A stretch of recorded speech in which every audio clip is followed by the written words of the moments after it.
আজকে সন্ধ্যার দিক দিয়ে কিছু একটা খেতে ইচ্ছে করছিল, কিন্তু কি খাবো ভেবে পারছিলাম না। তারপরে রান্নাঘরে এসে কিছুক্ষণ দাঁড়িয়ে থাকলাম। হুট করেই মনে পড়লো ছোটোবেলার পছন্দের একটি খাবার, তাই আর দেরি না করে তৈরি করে নিলাম। এই খাবারটা আমি আজকে অনেক বছর পর খাবো, আর এটা আমার অনেক পছন্দের খাবার ছিল।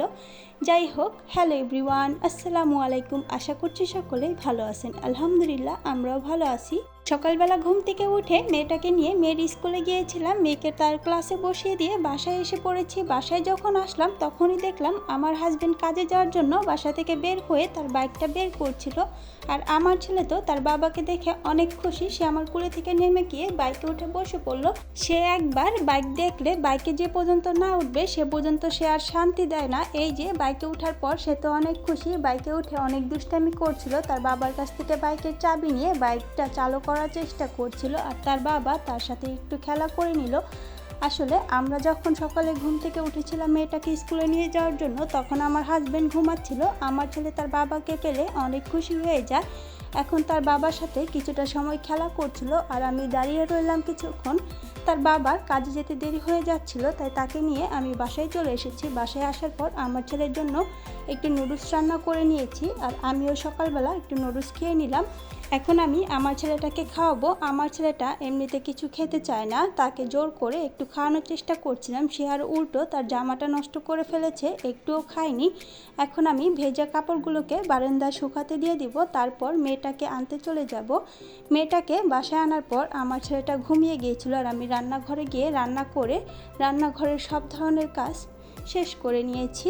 তারপর কয়েকটা ময়লা কাপড় ছিল, সেগুলোকে ধুয়ে নিয়ে ওয়াশিং মেশিনে পানিটাকে ঝরিয়ে নিয়েছি। এখন এগুলোকে আমি একটু বাইরে শুকাতে দিয়ে দেব। সকালে বৃষ্টি নামার পরে দুপুরবেলা বাইরে অনেক রোদ উঠে, সন্ধ্যার দিক দিয়ে কিছু একটা খেতে ইচ্ছে করছিল, কিন্তু কি খাবো ভেবে পারছিলাম না। রান্নাঘরে গিয়ে কিছুক্ষণ দাঁড়িয়ে থাকার পর মনে পড়লো চাল ভেজে নেই। চাল ভাজা তো আমার অনেক পছন্দ, অনেক বছর ধরে এই চাল ভাজাটা খাওয়া হয় না। তাই কয়েকটা চাল নিয়ে চালের মাঝে দিয়ে দিলাম একটু লবণ, আর দিয়ে দিলাম একটু পানি।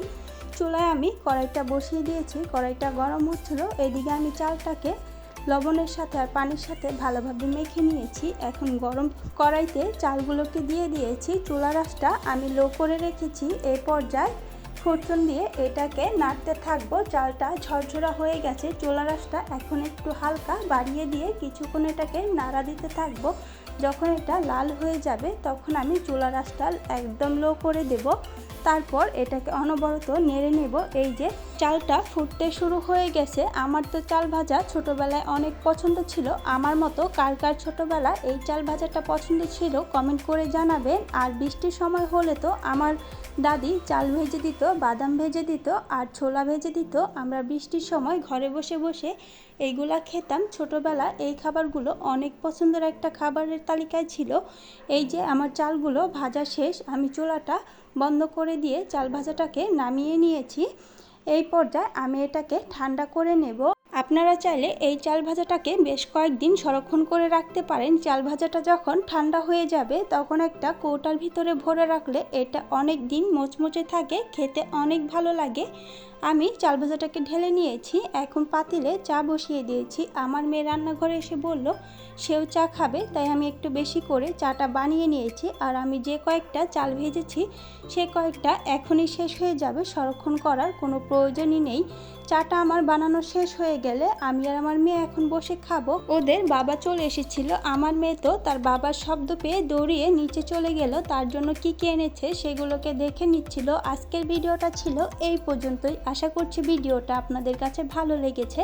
ভিডিওটা যদি ভালো লেগে থাকে ভিডিওতে একটি লাইক দিয়ে দিবেন। চ্যানেলে নতুন হলে চ্যানেলটি সাবস্ক্রাইব করে দিবেন। সবাই ভালো থাকবেন। আল্লাহ হাফেজ।